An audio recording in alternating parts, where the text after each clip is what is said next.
Good morning, good afternoon, good evening, ladies and gentlemen, boys and girls. Welcome to Emergency Management Associates. We're coming to you from the Area Command, 392 miles west of Kitty Hawk Beach, North Carolina. We want to give you an update on what's going on because this is Friday and we're Preparedness Friday, of course.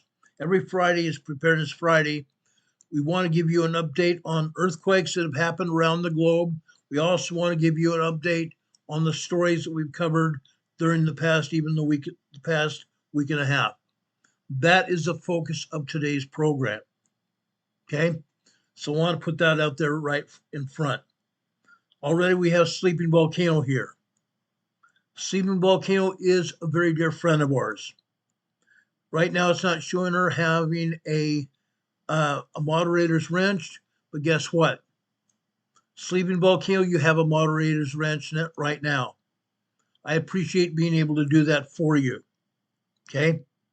So from now on, every time you post here, it will show you with a moderator's wrench. I appreciate you very much. I appreciate everybody that is joining us here on our program. We have Sleeping Volcano, my dear friend Demon Catman from the east of England. And for those of you that don't know, Demon Catman is in England in a totally different time zone from here in the United States. It's nearly midnight over there, maybe midnight. Okay? I deeply respect Demon Catman for giving up his sleep to keep this program on the air. I really do. Dean, you're an awesome man. Hurricane Heather's here from Northern California. Hurricane Heather gives up a lot of information as well. She's our weather lady. She's our weather meteorologist here on this channel. Okay, I appreciate her so very much as well. Sleeping Volcano is our resident earthquake and volcano specialist. She has, for those of you that don't already know that monitor this channel, she has a Facebook Messenger thread devoted to nothing but earthquakes and volcanoes. Okay, years ago, one of our dearest friends, Larry Smith, who has departed from us about a year or so ago. Larry asked her to put up a thread on Messenger, and she's done that. She's done a magnificent job. I add to that thread occasionally myself. She's an awesome lady. For those of you on Facebook, you can go here on Facebook Messenger, look it up, and you can join that thread. I'm sure if you can't get into it, we'll get you into it. Just leave us a message. Okay? But I want to invite everybody there. Nova Scotia Rich is here. He has his own channel here on YouTube and does a bang-up job. I urge everybody to go over to his channel, show his channel some love, and go over there and subscribe to his channel as well. Rich, thank you for being here. I've known Rich now for quite a long time. We love and appreciate Rich. Juanito from El Centro, California. Juanito lives in El Centro. We talked about El Centro the other day when we talked about earthquakes and volcanoes and such over in Southern California. And as a result, Juanito has already told us that when we have had these 3.0 plus earthquakes in El Centro, he and his family feel those. Okay? They had almost 24 earthquakes there.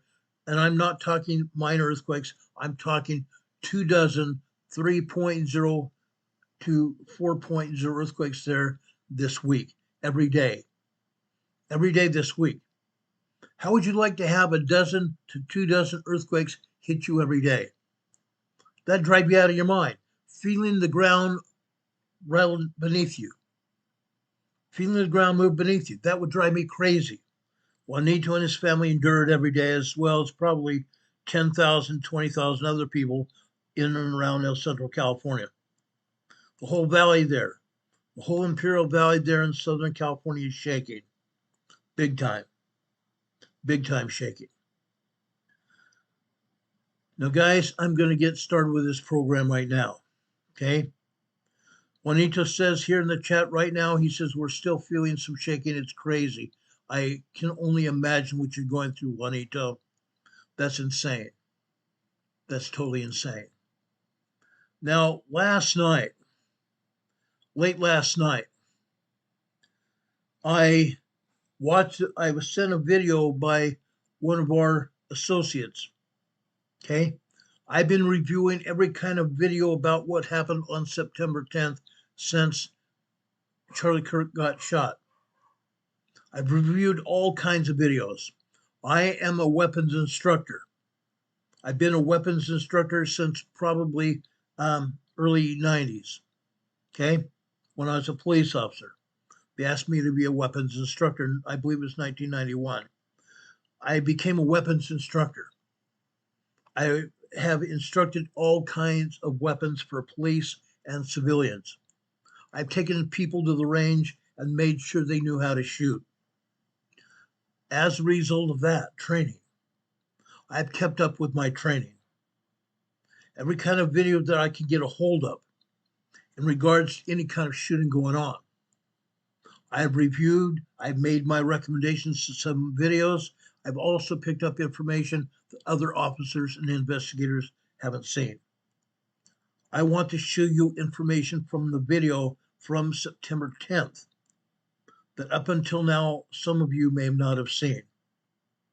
I'm not going to show you the video. However, I'm going to show you two pictures from that video. Okay? That video I have a link to in the middle of our program description directly below this video today. If you go to our program description, click on it and go down through it just after the references to the resources we use here in this program. Just below that, you'll see my recommendations for watching our weather people and watching also my dear friend Mark Pires. Just below the information about Mark Pires is a link to that video. Okay? It's all in regards to the shooting on September 10th. Okay? But I'm going to show you two pictures right now that I believe you need to see. First off, this. Okay? See this man in the camouflage outfit, military camouflage outfit.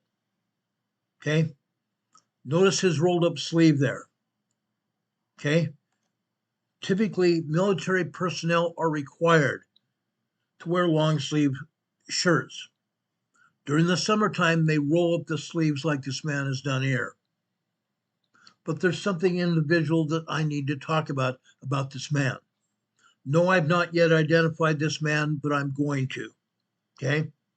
But this man was along the outside of the fence, just away, maybe 15 feet away from Kirk, or Charlie Kirk. Probably not more than 15 feet away from Charlie Kirk on the outside of this white fence. Okay?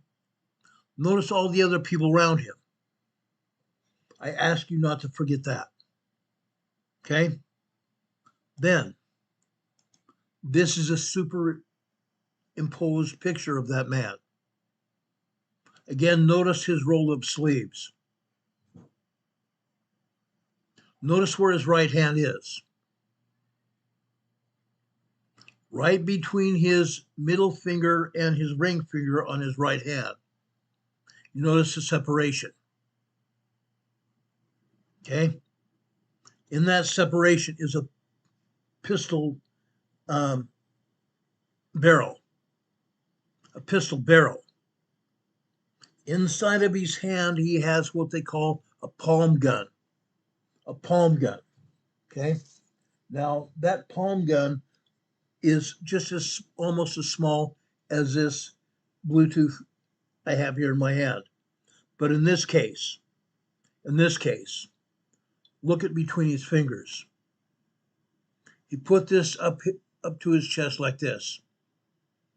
Puts it up to his chest like this. Nobody can see the gun inside his hand. But he can pull the trigger with his thumb. And that's what he did. That's exactly what he did. Okay? Now, why am I talking about that right now? Because I want everybody to know what I know. Okay? I've searched videos high and low. When the idea came of someone on that roof on September 10th, I reviewed every kind of video that you can imagine. Okay. After President Trump was shot, I reviewed hundreds of hours of videos. Okay. Hundreds of hours of videos.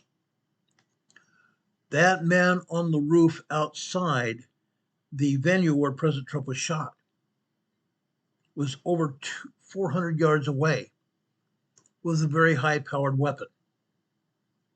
Yes, the Secret Service, the FBI, and the CIA, and alcohol, tobacco, and firearms seized that weapon. There's a sharpshooter that took the shot and killed the suspect. The problem was they killed the suspect, but what happened to him? Okay, within hours of the investigation started, after they shot and killed that man,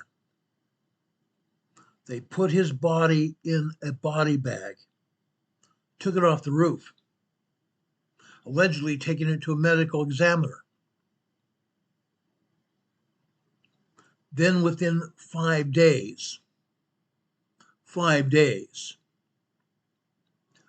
the FBI took the body and sent it to a crematorium where it was cremated. The only evidence we have is none. None. The only thing we have is video. The only thing we have is still photography. We don't have the report from the medical examiner's office. We don't even have any information about the body.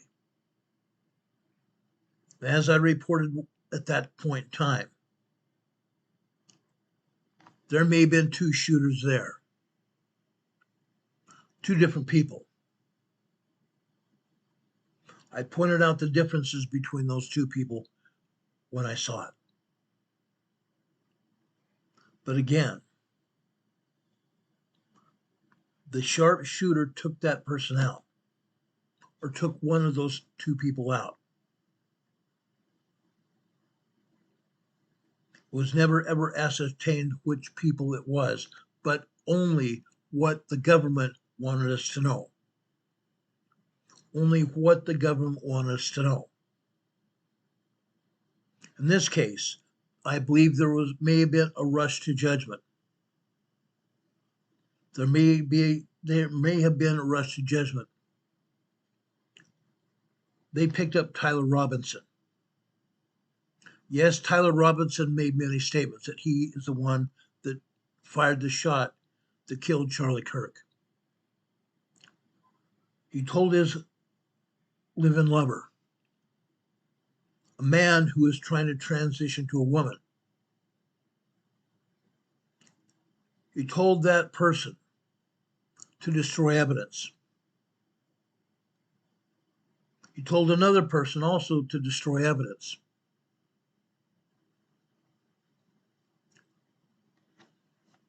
Everyone that is connected to Tyler Robinson is cooperating with the investigation, except for Tyler Robinson himself.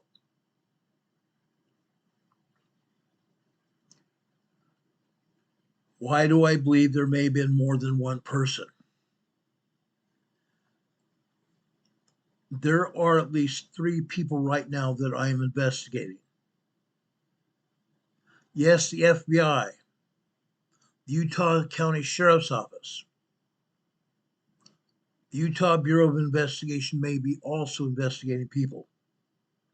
In fact, I know for a fact that the Utah Sheriff's Office and the FBI agency has 20 people that they are investigating right now. But right now, they're going after only one person. That is a person that admitted to shooting Charlie Kirk, but he may not have done it. He may not have done it. I reviewed another video earlier today. A man that was very well familiar with firearms. No, he was not a police sharpshooter. In fact, he was never a police officer. But he had spent plenty of time on the range with all kinds of weapons. He was very familiar with it. in his video, and it's available on YouTube, but I'm not going to share the information about what his YouTube channel is. In his video, he took 4 shots of various objects on a table 200 yards away from where he shot. He annihilated those objects, including a pumpkin, a can of soda, a flower pot, small flower pot like this, and a can of paint. He shot him and took him out. 200 yards with basically the same kind of weapon that Charlie Kirk was shot with, supposedly. The same kind of weapon that Tyler Robinson had. There are all kinds of holes in the Tyler Robinson story. Some of you that have also seen videos saw Tyler Robinson allegedly coming off the building where he supposedly took the shot. When he came off the building, it did not appear that he had a high-powered rifle with him. But he said he had it. In a telephone call to his lover, he told his lover that he had the weapon, that he put the weapon in the woods in a forested area right near Utah Valley University. There was DNA on a towel that the weapon was wrapped in. There was DNA on the weapon itself. The spent shell casing that he supposedly fired had DNA also on it. And also the other shells that he had with him also had DNA, and all the shell casings were inscribed with things that he said. Self-incriminating, or actually incriminating himself. But this has happened here. There's also one other video that shows possibly one other person, maybe 2. One of his own security people may have taken the shot as well. There was a man that supposedly was a security agent for Charlie Kirk wearing a dark black shirt. There was another man wearing a white shirt and a white ball cap. Both of those people were signaling someone in the crowd. Both those people were signaling somebody in the crowd. The person in the white hat, white ball cap, made a motion like this with the front bill of his ball cap. Also, he wiped his brow like this. He also took his hand and moved it across his chest like this. He also had his arm and he went like this twice. The man in the black shirt also made incriminating signs as well. He was also seen watching his watch, keeping an eye on his watch. Okay? Why is that not coming out as well? Okay?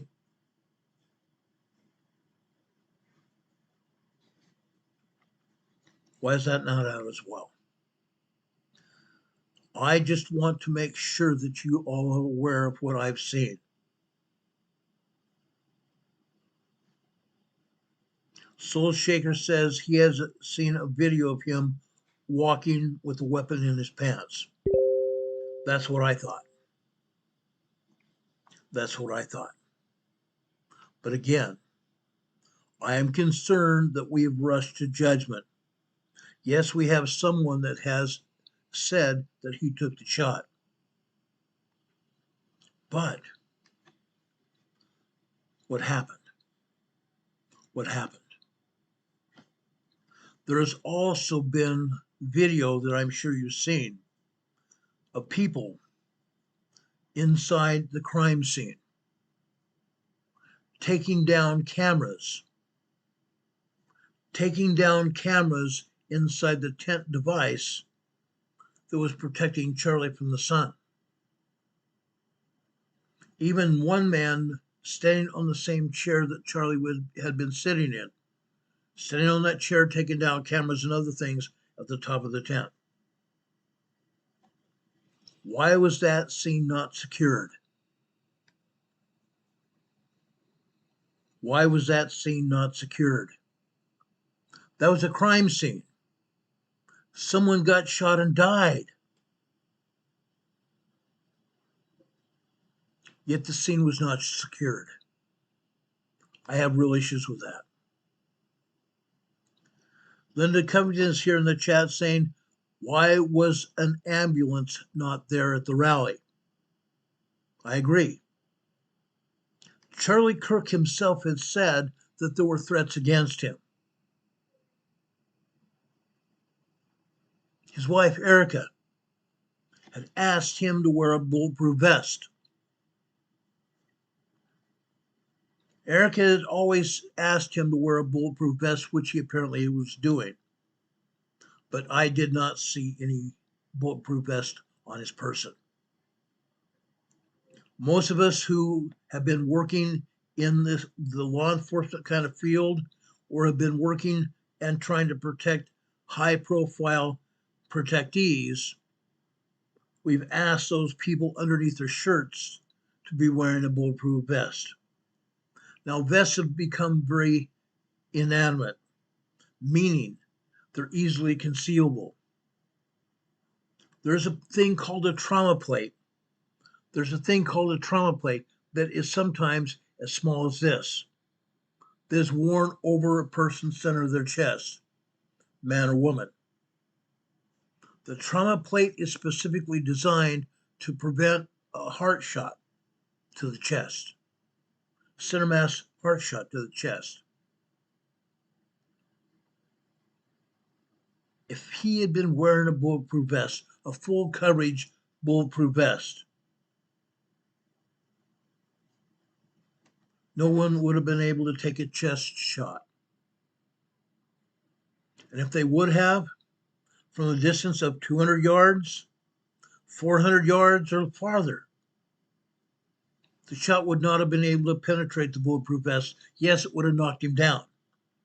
Yes, it would have left a welt. It would have left a welt on his chest. But I saw what happened.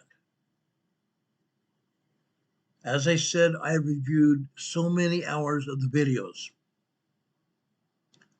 That person took a neck shot right here, to the left side of his neck. Actually, right here to the left side of his neck.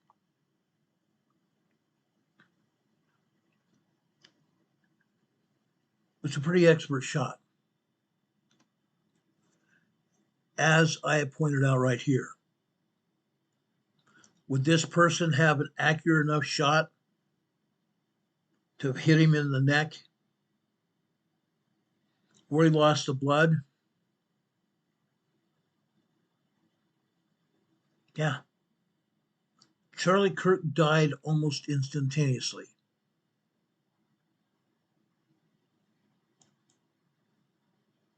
He bled out right there within seconds.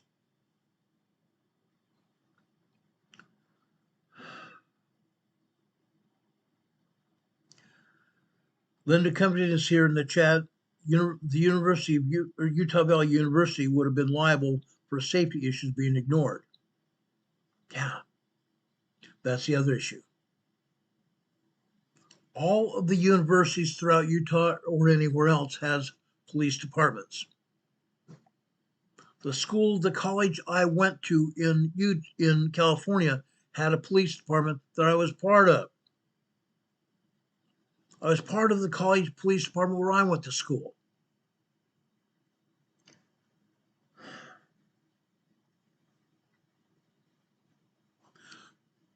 I've asked myself this question many times over the past week and a half. If Charlie had come to that school, would he have been able to protect himself with his security staff? No. Would we have been able to protect him with our college police department? Possibly. There were enough of us. But where I went to school, we also had the sheriff's office.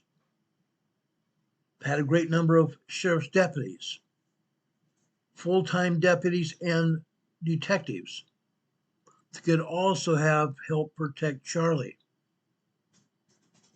The Utah County Sheriff's Office allegedly had undercover officers in the crowd. Why were not more police officers stationed around the tent where he was? I don't think it happened. I don't think it happened. Okay?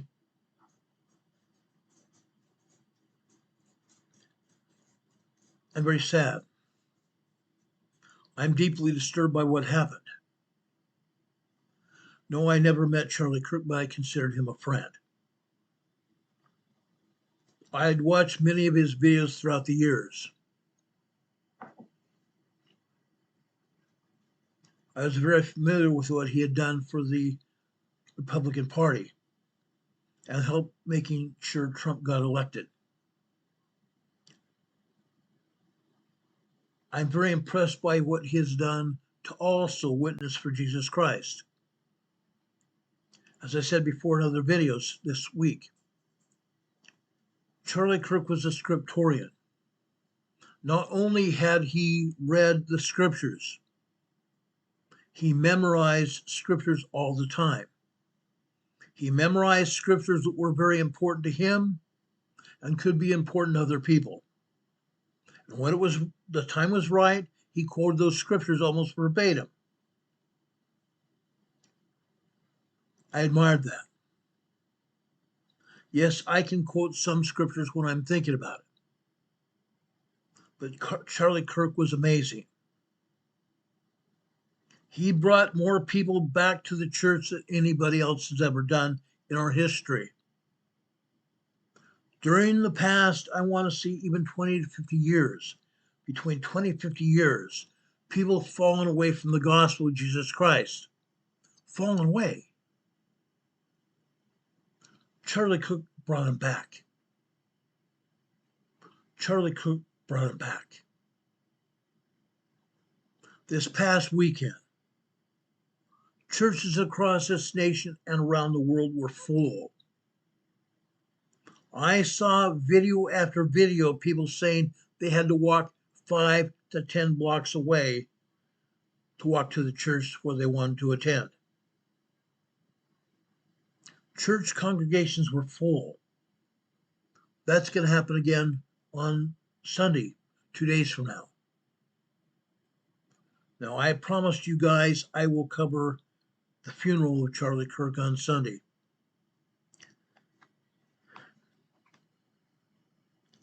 Charlie Kirk's funeral will be held in Arizona. Arizona's on Pacific time. His funeral starts in Arizona at 11 a.m. Pacific time. Here, it will be 3 hours later, 2 p.m. Eastern time, 12 noon Mountain time, 1 p.m. Central time. We will be covering that funeral on this channel. Before that funeral will happen, I will be coming on the air at approximately 12:30 Eastern time with our weekly Sunday school broadcast. Come follow me. I would ask all of you to also be part of that. We're going to be talking about Jesus Christ and what he's done in our life.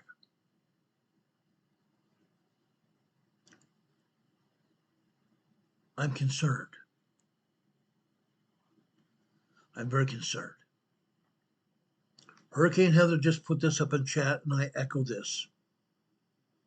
I'm very concerned for the people who will be at the funeral.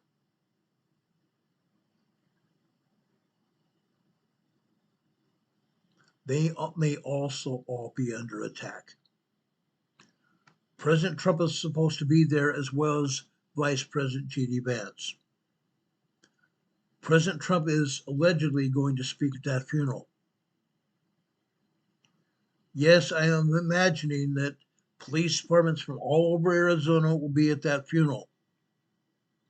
Secret Service will be all over that funeral, as well as the FBI.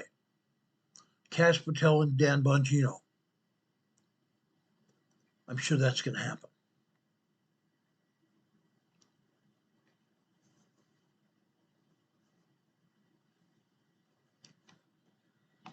Anyway, I just wanted to mention this because I'm very concerned that we may have jumped to judgment as to what happened.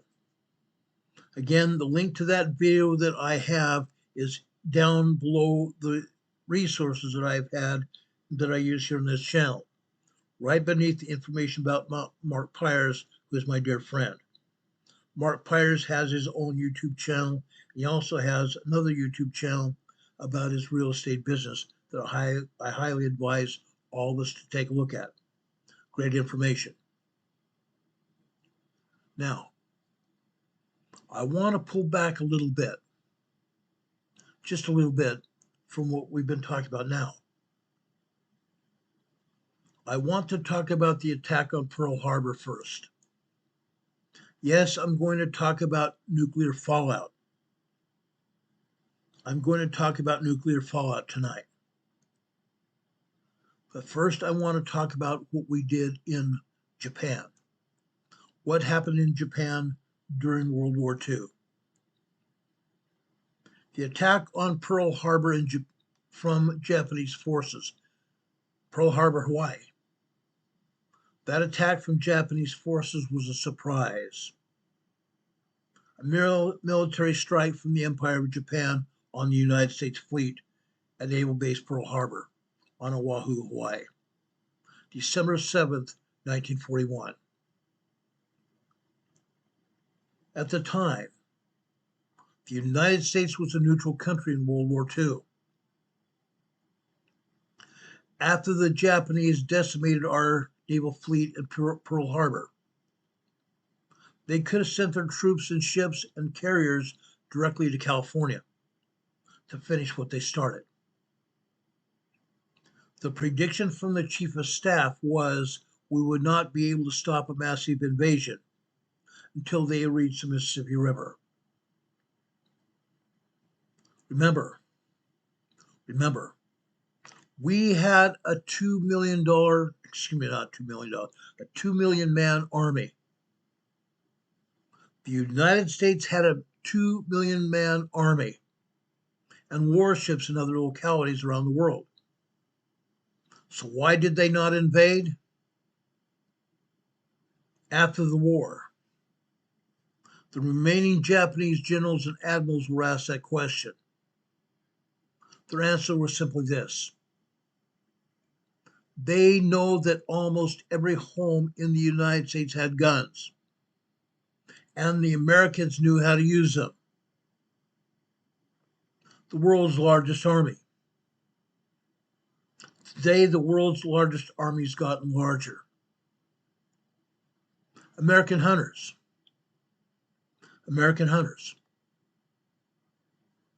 I never thought about this. I want to share these following comments with you. A blogger added up the deer license sales in just a handful of states, and they arrived at a striking conclusion. There were over 600,000 hunters this season in the state of Wisconsin. 600,000 hunters in the state of Wisconsin. Over the last several months, Wisconsin hunters became the 8th largest army in the world. More men under arms than Iran. More than in France and Germany combined. These men deployed to the woods of a single American state to hunt with firearms, and no one was killed. That number pales in comparison to the 750,000 who hunted in the woods of Pennsylvania and Michigan's 700,000 hunters. 600,000 in Wisconsin, 750,000 in Pennsylvania. Now we are talking over 13,750 hunters. Unreal. Let's add in Michigan. Now we are talking over 21,000 hunters in 3 states. Now let's toss in another 250,000 hunters in West Virginia. 250,000 hunters in West Virginia. And it literally established a fact that hunters of those 4 states alone would comprise the largest army in the world. 4 states worth of hunters would comprise the largest army in the world. And this is only 4 out of the 50 states.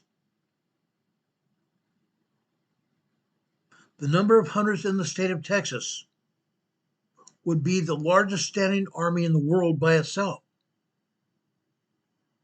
By itself. Imagine that. The number of hunters in the state of Texas would be the largest standing army in the world. What is the point? America, the United States of America. Hunting. Hunting is not just a way of life or a way to fill the freezer. It's a matter of national security. This is why all enemies, foreign and domestic, want to see us disarmed. That is why the Democrat Communist Party of America is still even trying to disarm us today. After Charlie Kirk was killed, the Democrats in the House of Representatives and the Democrats in the Senate were trying to put forth bills that would disarm American citizens. They're trying to disarm us so another country can come in and take us over. Our own senators and congressmen are allied with other countries, enemies of this country. Yeah. You might wonder why President Trump has asked for all of us to take those representatives out, not kill them, but remove them from their offices they're in. Remove them from the offices that they're in. I didn't say kill them at all, but to vote them out. Vote those senators and congressmen out of office and put senators and congressmen in that will do the job of protecting our citizens of this country.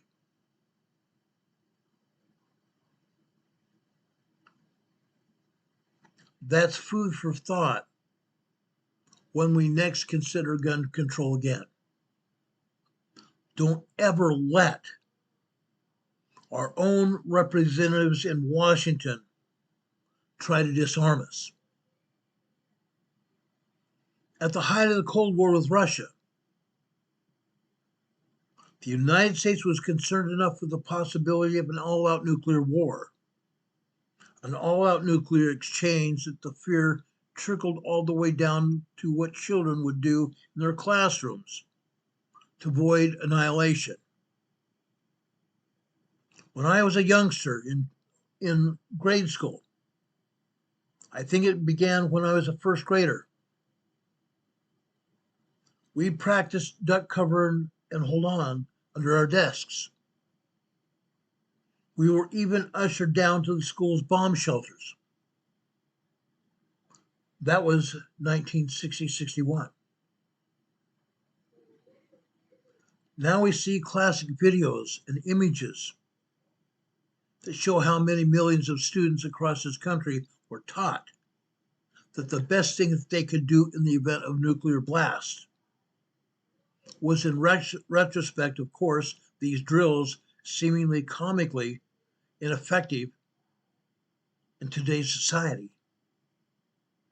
or at least not now properly scaled with the severity of the situation. But given that the world is still on the edge of a nuclear war, 70 years later, we're still in the midst of a possible nuclear disaster. Even as of about 30 days ago, Putin threatened the United States of America with a nuclear war.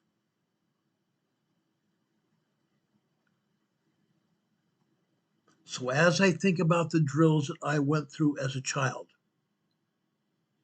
as I've done disaster drills across this United States during the past 10 years,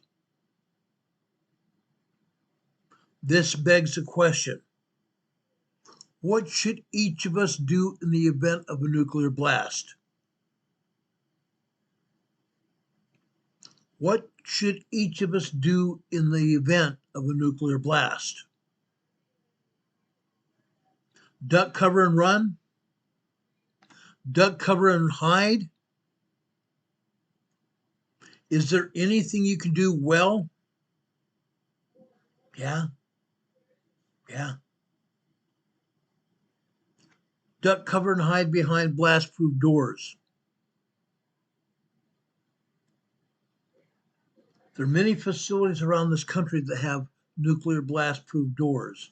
Most of them are at places where we have had nuclear weapons stored.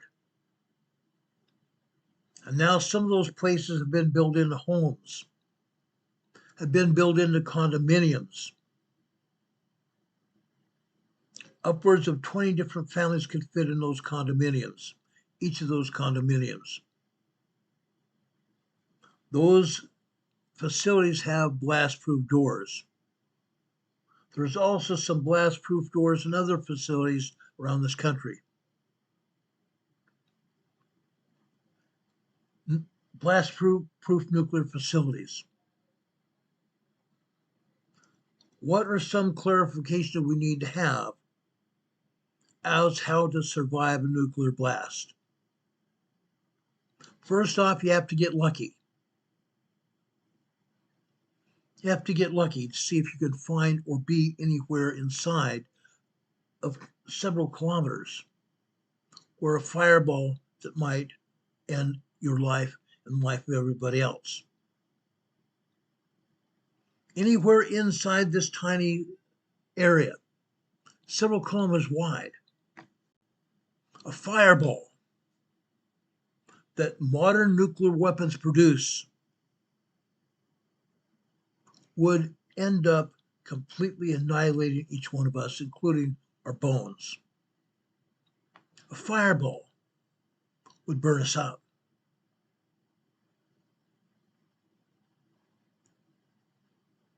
This would make us basically turn into an inert gas. First, you have to get lucky enough to have a weapon. With a weapon's yield height of burst. Okay, height of burst. They now have weapons that can burst above the ground. Not just hit the ground, but they can burst above the ground. They can still have an annihilation factor to completely wipe us off the earth. Think about that. A nuclear burst above the ground. The surrounding geography all around us, gone. None of us can control the elements.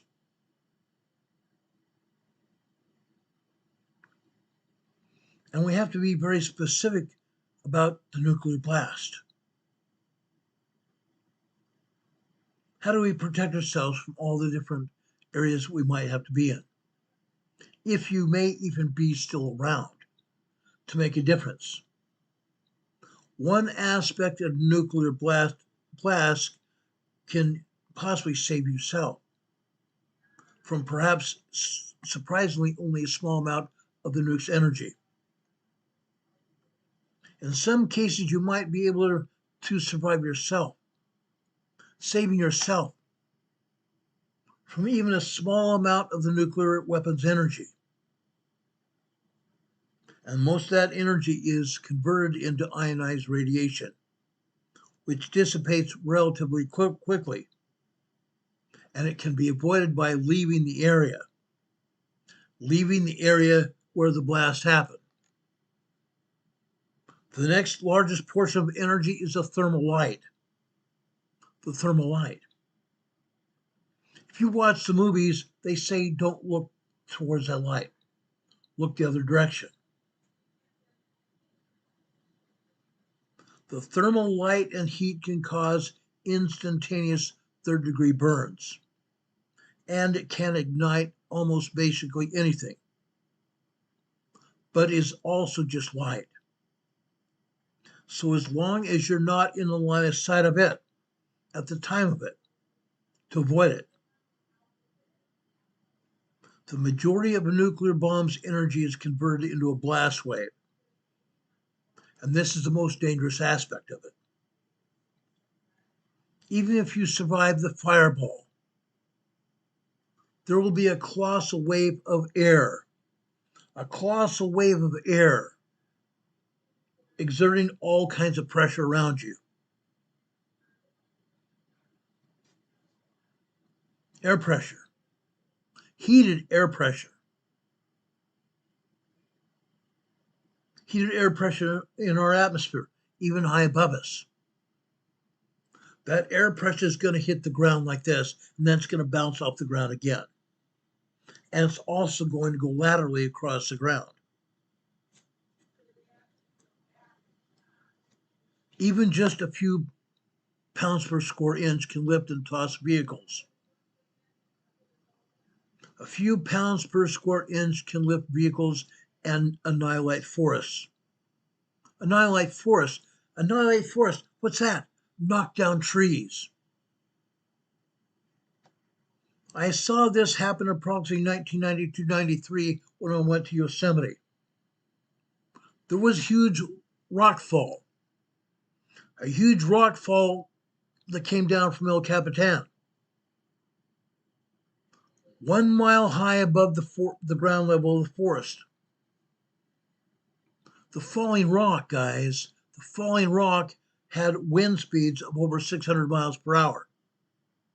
The falling rock falling from 1 mile above us, hitting the ground, coming towards the ground and hitting the ground, knocked over 600 long lodgepole pines. 600 pine trees leveled because the atmosphere pressure, the wind. The pounds per square inch of the nuclear blast can lift you up and toss vehicles, level forests, guys, and collapse buildings, and also collapse human lungs. This is where scientific studies and even today's topic comes in.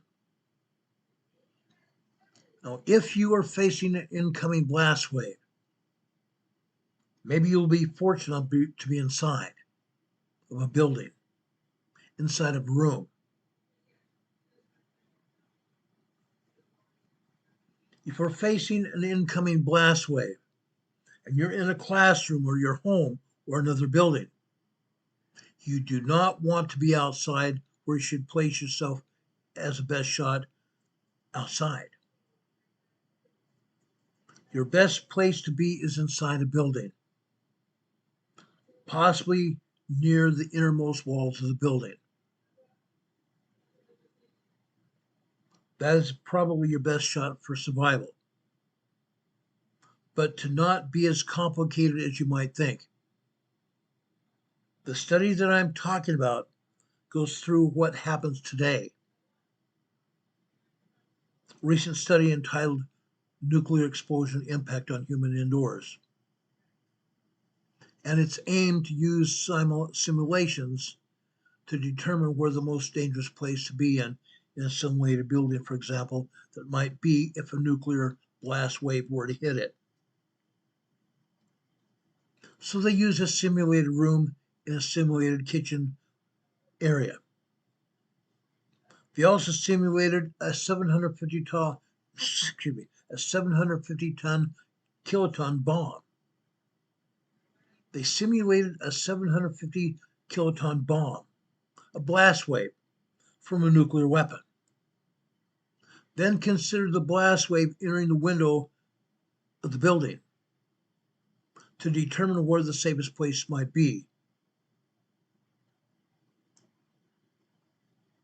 Now, before I tell you the results of the study, why don't you try to take a guess in the event of a nuclear blast where you should be in that building? Think about it. Think about it carefully. Think about it fluid dynamically. Now, it's not as complicated as you might think. A blast wave incoming.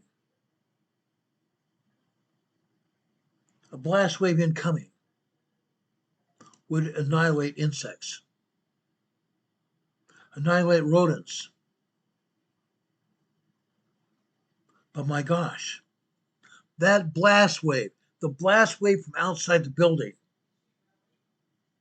hundreds of tons of blast wave, hundreds of tons of air pressure, 750 kiloton bomb.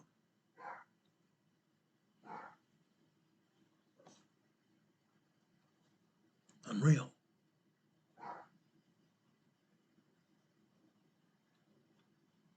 Now,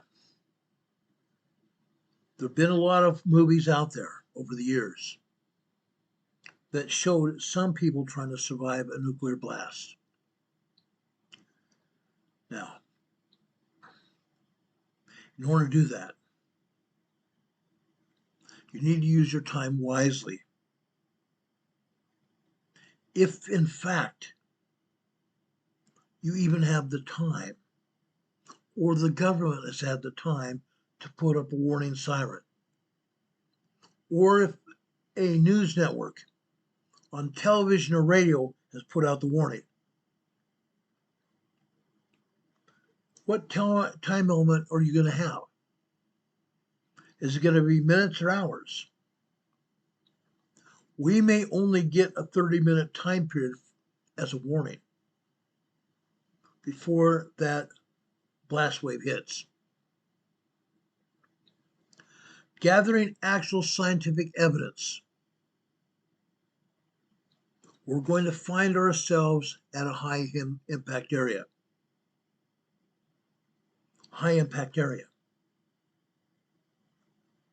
Russia and all of the other enemies of this country have pinpointed exact spots where they would send their weapons to hurt us in a big way. Anywhere near military bases is not a good place to be. Anywhere near military bases and or large cities on the coastlines, not a good place to be. Where do you think you want to be? When I was a police officer in San Diego, my friends that were police officers beside me, we got to talking. We made plans that if the big one went off and where we worked in San Diego would get hit. Yes, where we worked in San Diego was on a target list. So we went out into the countryside of San Diego County, way out in the country of San Diego County. On the west side of the Chocolate Mountains we talked about when we talked about San Diego and Imperial Valley. The Chocolate Mountains are a mountain range, a small mountain range that goes from the Mexican border all the way out to Northern California. Literally. we decided that we would make a camp in a small valley, a small gorge inside the hills of that mountain range. We would be using those hills to try to protect ourselves. So we took a trailer, one of those silver camping trailers. We moved the camping trailer between two dunes, literally almost sand dunes. There was very little sand, there was a lot of dirt. We put the camping trailer between those two seemingly like sand dunes. So the camping trailer would have protection on two sides of the trailer. During oncoming months after that, we took and made a hill on the back of the trailer.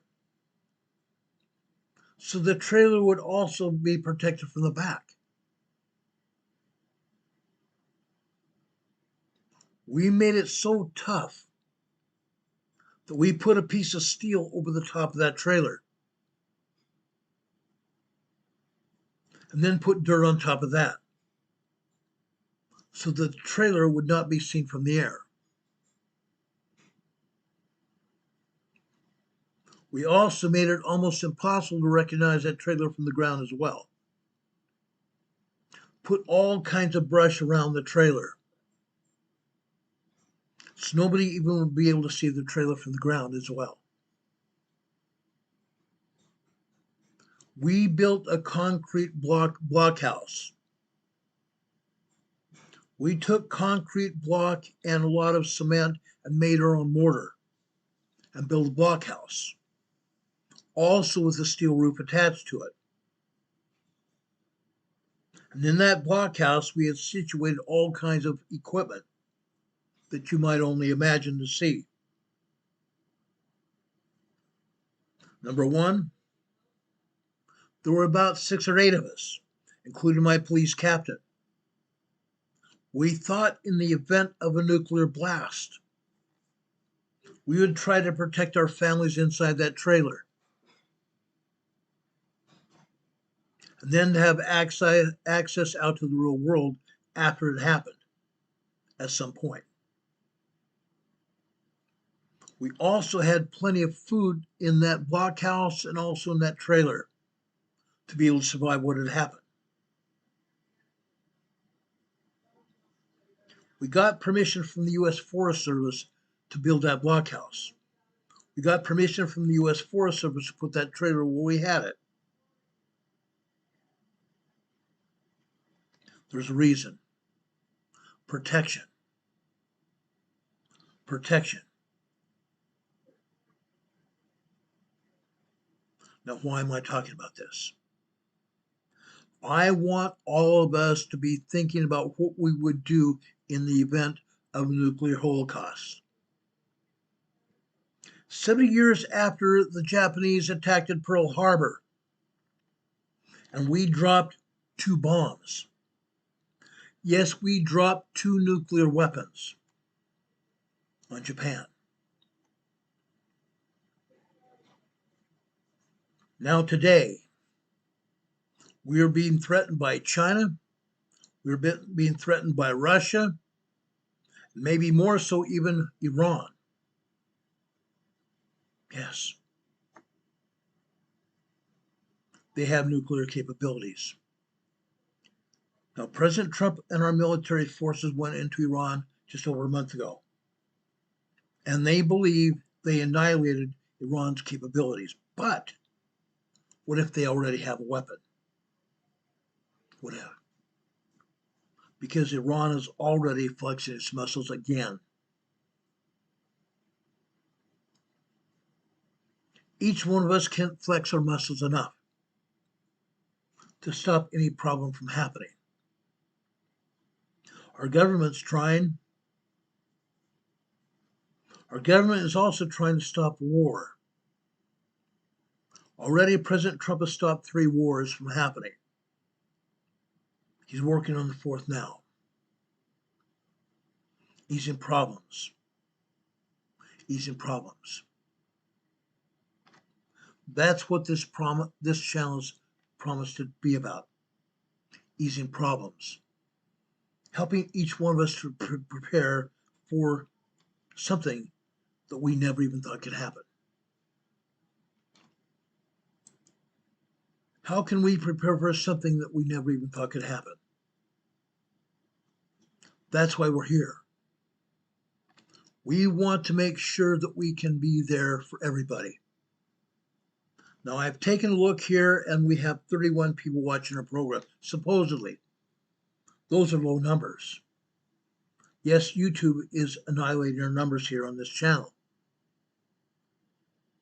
I was actually hoping a lot more people would be watching this program. Why? Because I want to get this message out of emergency preparedness. I want everybody to be able to understand what's going to happen or what could happen so that we can prepare everybody for what's going to happen. Okay? Right now, today, our government is leveraging artificial intelligence. Our previous government was talking about climate change. There's no such thing. There's no such phrase as climate change. It's called weather manipulation. So far this year, we've only had one instance of weather manipulation.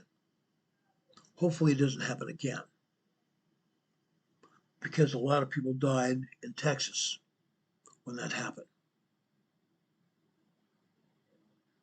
Also, in the last 70 years, there's been at least one decade of intense research on high impact careers, job boards, newsletters, podcasts, with experts have done nothing but trying to make sure they had information on this thing called nuclear war.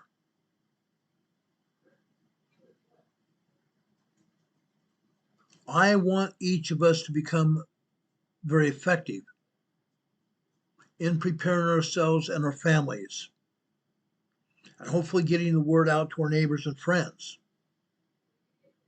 so that we would be more perfectly aligned with us together. We would become more perfectly aligned together to help protect ourselves with this protective mission, emergency preparedness. Maybe, just maybe,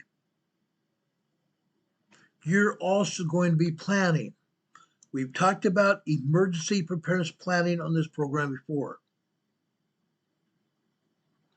We need to make sure we are planning for whatever's going to happen. Whatever might happen in this world. Whatever might happen in our own little world where we live in.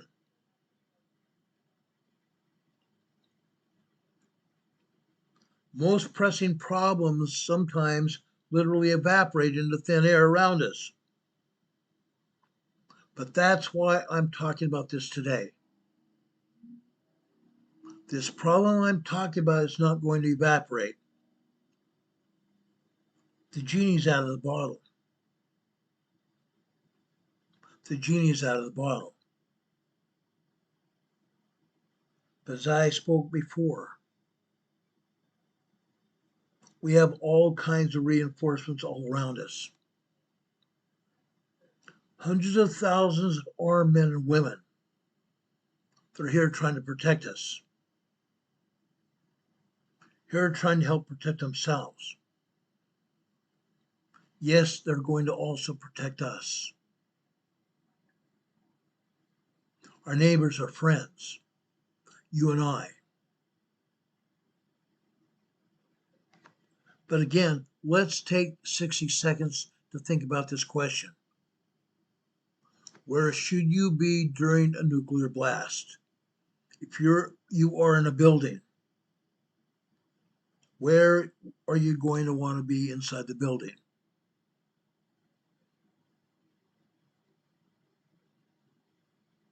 Again, let's talk about that 750 kiloton nuclear bomb, detonated 3 kilometers above the ground. Yes, we can dig out our maps. We can look online. We can look online.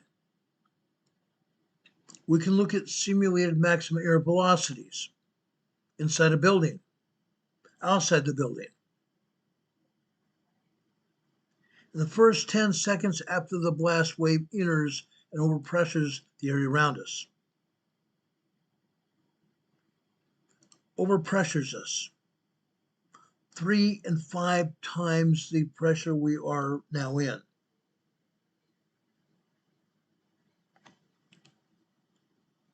The air pressure around us is slower air velocities. But when that nuclear 750 kiloton nuclear bomb explodes, the blast wave will overpower us completely.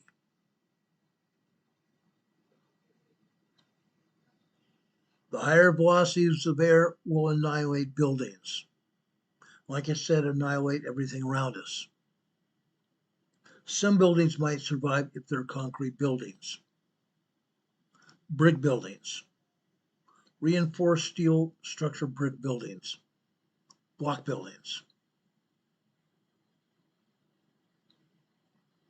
Now, that air pressure around us will be moving at over 100 meters per second. That is 300 yards per second.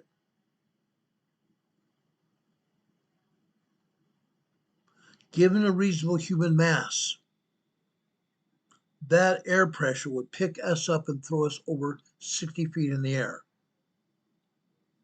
You can't travel that far in a room, of course, so instead you hit a wall. You'd hit a wall with tremendous force. You might die. You might die. Now let's think about this realistically. Our Air Force fighter pilots, Navy fighter pilots, they pull upwards of 5 to 6 Gs when they take off, or even sometimes when they land on carrier decks. The gravitational force that you might experience on this planet would be well over that force that those pilots feel when they take off and land.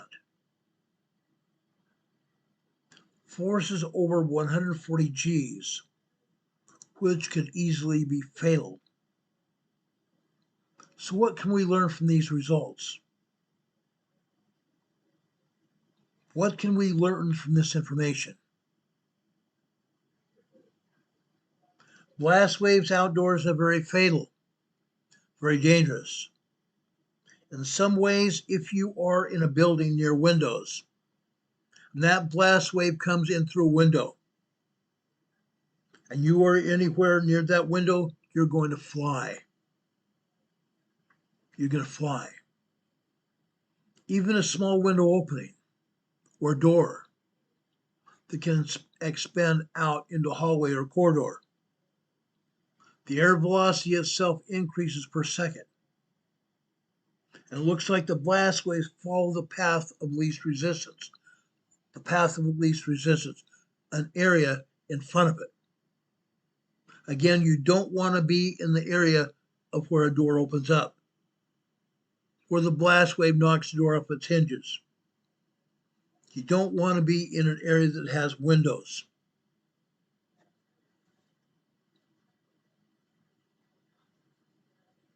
You want to be in an area with walls around it. In the corners where pressure will not be as great, lower to the floor. You want to be lower to the floor, and that's going to be one of the safest places to be. So as a blast wave enters a building, it is over in the windows area and in doorways. Okay? in the corners of rooms closest to the opening where the blast wave is actually coming in. That may sound counterintuitive, but again, the fluid dynamically makes perfect sense. Everything that takes place. Be in an area off to the side of the door. Stay away from the windows. Okay? Breaking glass also turns into a weapon. So again, you don't want to be near the window. You don't want to be anywhere near the window. I want to give you this information so you can be prepared. Linda Covington is also talking about stocking up on iodine tablets. Might be a good idea. Might be a very good idea. Linda Covington is talking about how about being underwater? How long can you survive underwater? Let's think about this. That 750 kiloton blast, that blast of air, pushing on water, you're going to drown. You're going to drown. Because that blast wave is going to hold you under the water. It's going to hold you under the water for some time. You might not survive it. You might not survive it. If you're going to survive, you don't want to look at the light. You don't want to be anywhere where you're going to feel the thermal blast at all, the heat. The heat is going to melt or destroy anything in its path as well. So again, the best place to be, probably the safest place to be, is inside a brick, steel reinforced brick or block building. Away from windows, away from doors, near the floor. Near the floor. Maybe next to a doorway, because that way you're not in the middle of the doorway or anywhere else where that blast wave is going to be coming in. You'll be partially shielded from the blast wave. But again, you're going to be affected by window glass. Think about where you might want to be.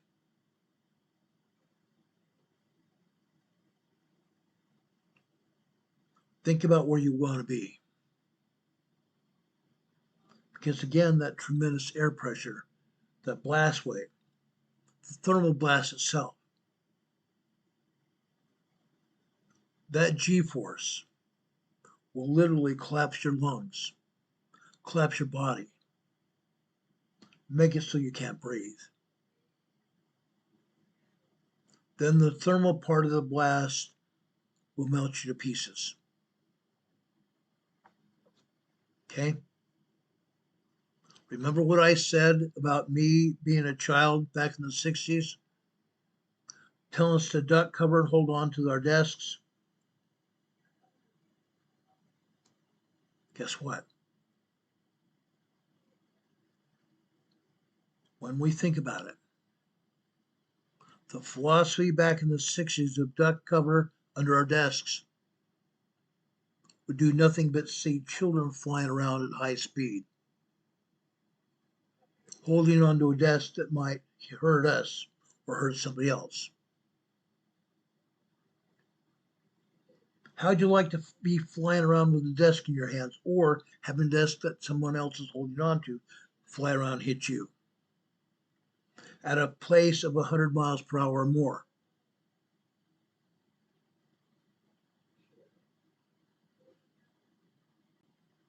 The best place we can be in our country is to make sure we are prepared. We need to take all precautions to make sure we are prepared. Watch yourselves. Watch yourselves. Make sure we are prepared for whatever happens. Again, write a plan. Write a plan. I'm going to talk about emergency preparedness planning very soon again. Last week we talked about emergency preparedness kits. I'm going to specifically put together another emergency program on emergency planning. In the title of the program, you're going to see emergency planning in the title. Anytime you're on this program, anytime you're on YouTube where you see a title called Preparedness in the title, that's what this program today is all about, emergency preparedness. That's what we do best here, talking about emergency preparedness. Any title that we have here on our YouTube channel, when you see preparedness, you need to watch those videos. Those videos contain all the information you're going to need about preparedness. We want to make sure you have the latest information.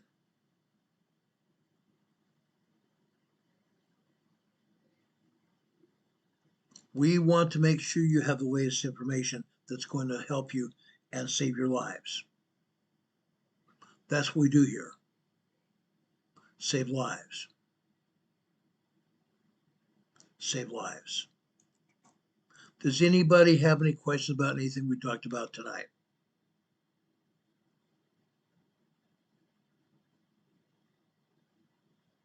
Does anybody have any questions?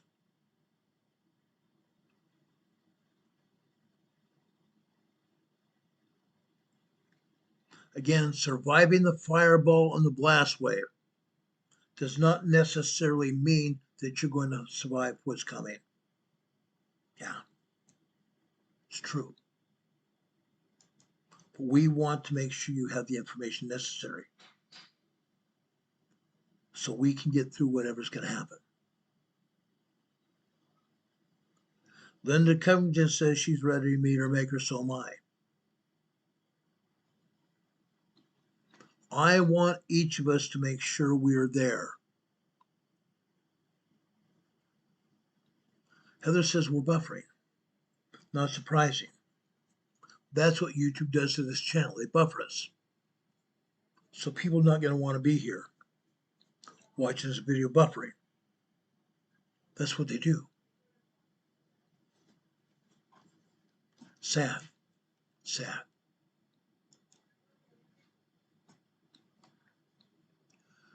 Brothers and sisters, as I said before, we need to prepare for whatever's going to happen.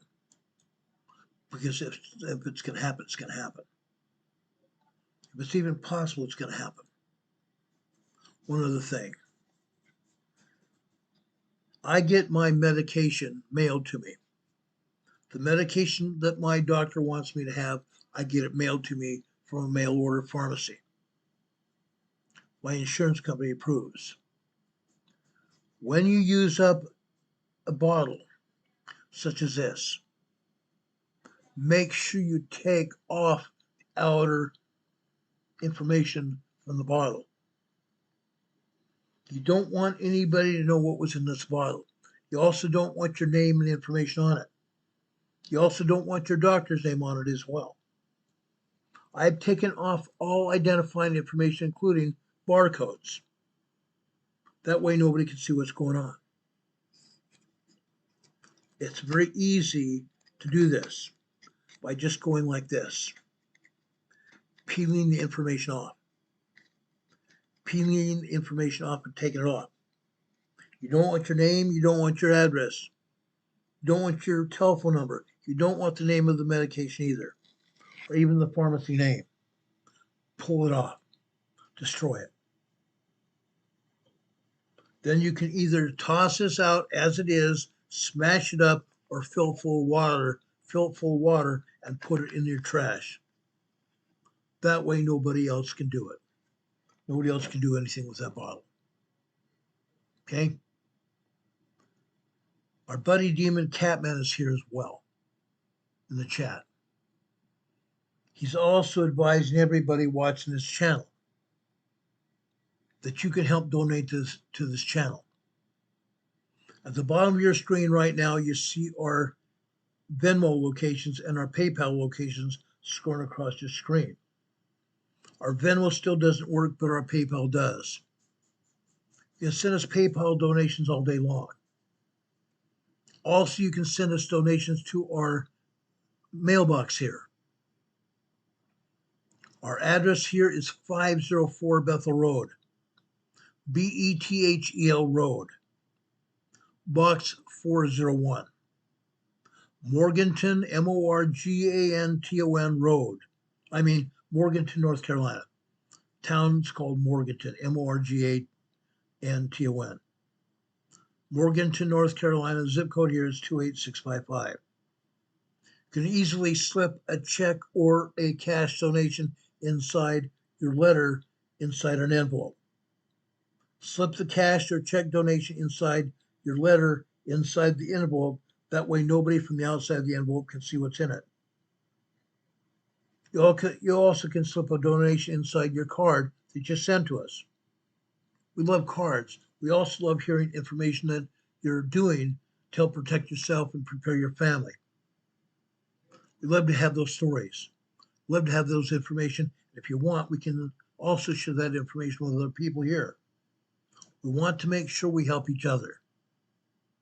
So please do that. Please help support our channel. We need the help.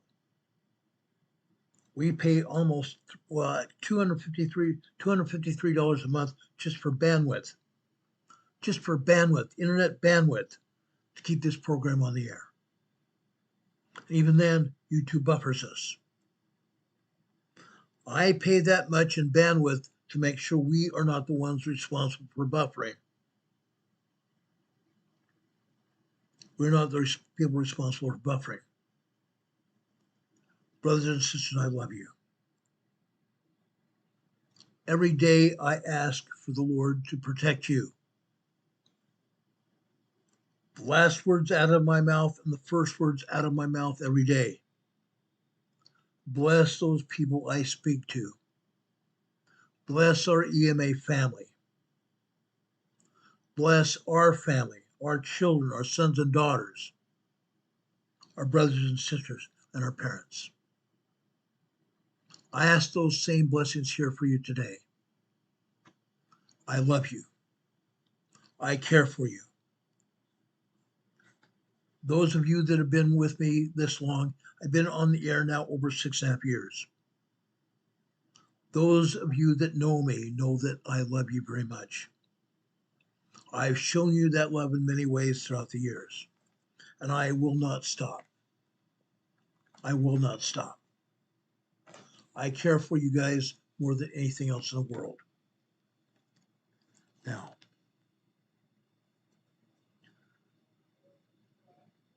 on Sunday, again, we are going to be broadcasting Charlie Kirk's funeral at 2 p.m. Eastern Time here, 1 p.m. Central Time,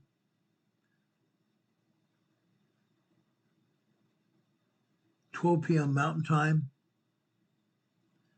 11 a.m. Pacific Time. If you're anywhere else in the world, try to figure it out.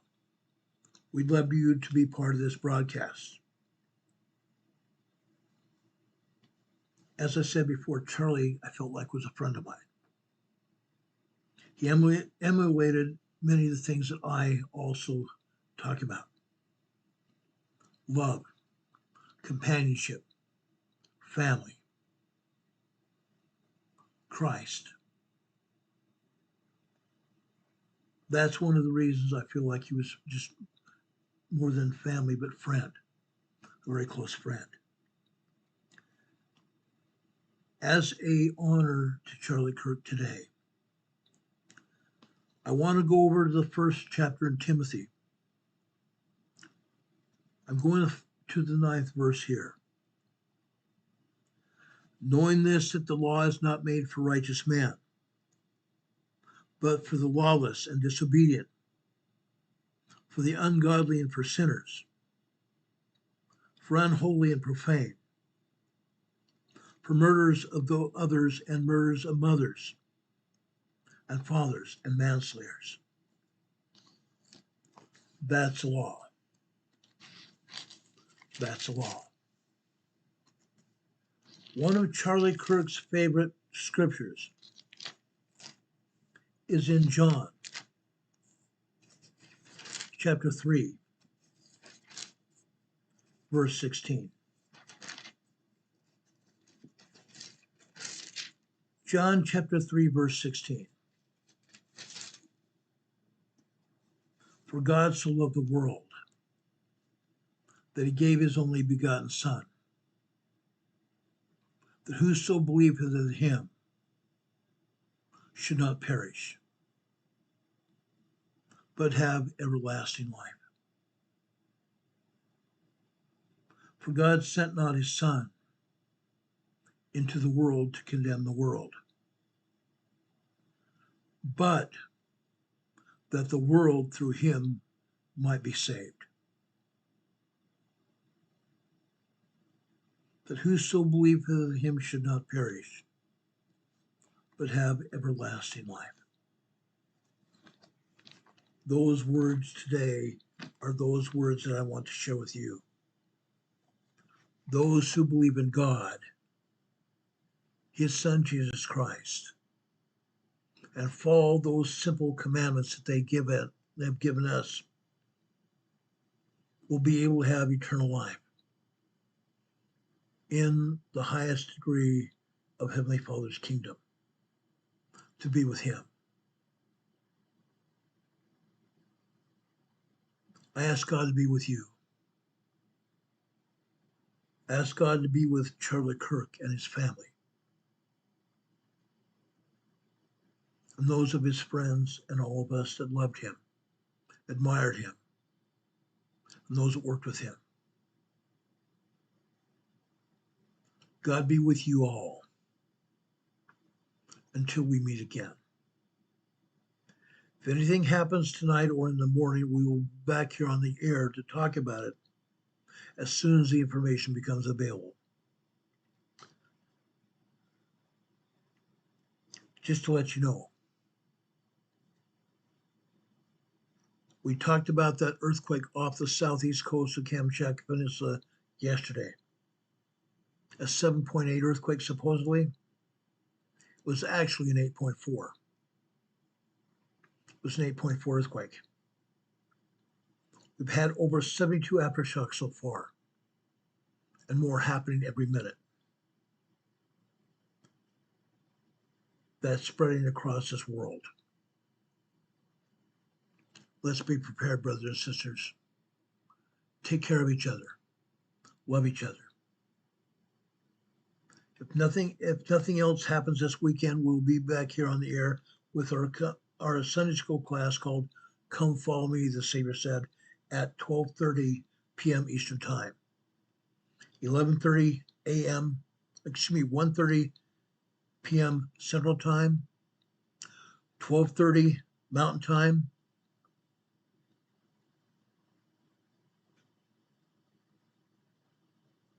and 11:30 Pacific Time. May God be with you this day and always. We'll see you on the other side. Have a wonderful night, guys. Have a wonderful day. God bless you. God be with you until we meet again. We'll see you later.